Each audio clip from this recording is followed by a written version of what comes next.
Vendredi dernier avait lieu la 15e édition de la Convention Europe-Afrique du Nord. Le but de cette convention annuelle est de mettre en contact des entreprises et des partenaires des deux rives de la Méditerranée. Le fil conducteur cette année, c'est le rôle des collectivités locales et de l'accompagnement des entreprises.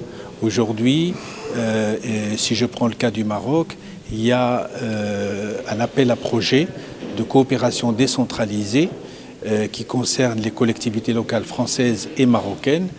Et notre souhait, c'est qu'il puisse impliquer également la société civile et les entreprises. C'est vrai que beaucoup de partenaires n'ont pas pu venir et ça on voit malheureusement les contraintes des dernières minutes. On a perdu 8 entreprises qui n'ont pas pu venir. On s'attendait à une très belle délégation algérienne et malheureusement ce n'était pas le cas.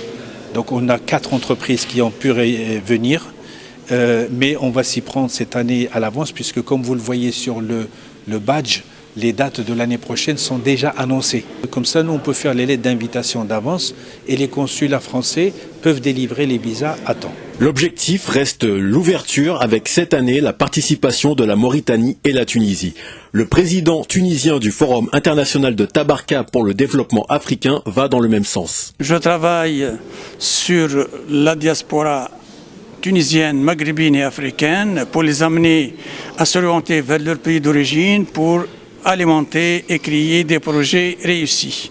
Mais il faut s'orienter vers l'Afrique. Il y a du boulot, il y a du travail, il y a des chantiers, des grands chantiers à travailler. Et nous sommes là pour leur faciliter les réseaux, leur faciliter l'intégration, leur faciliter le montage de leurs projets. La Tunisie, c'est une plaque tournante, j'ai dit, qu'il ramène les investisseurs et les compétences et le savoir-faire occidental pour se déplacer tous ensemble vers l'Afrique pour monter des grands projets. Sans pour autant oublier la Tunisie, il y a pas mal de projets sur pas mal de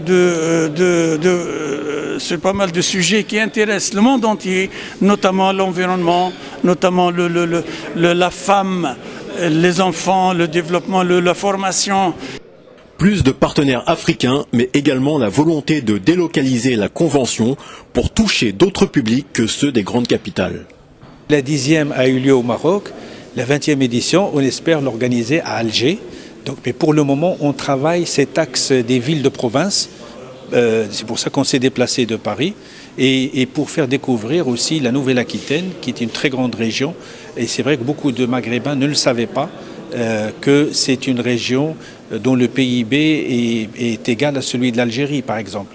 Et donc, c'est pour montrer que tout n'est pas centré sur Paris et qu'on peut faire un événement international qui concerne le Maghreb dans une ville comme Bordeaux pour quelques années encore. On espère pour l'année prochaine avoir au moins 4 pays européens et devant les 5 pays, voire les 6 pays d'Afrique du Nord, puisqu'on espère également inclure l'Égypte, même si elle a ses spécificités. Inclure toujours plus de pays africains, la Convention Europe-Afrique du Nord regarde à l'avenir un peu plus vers le sud du Maghreb.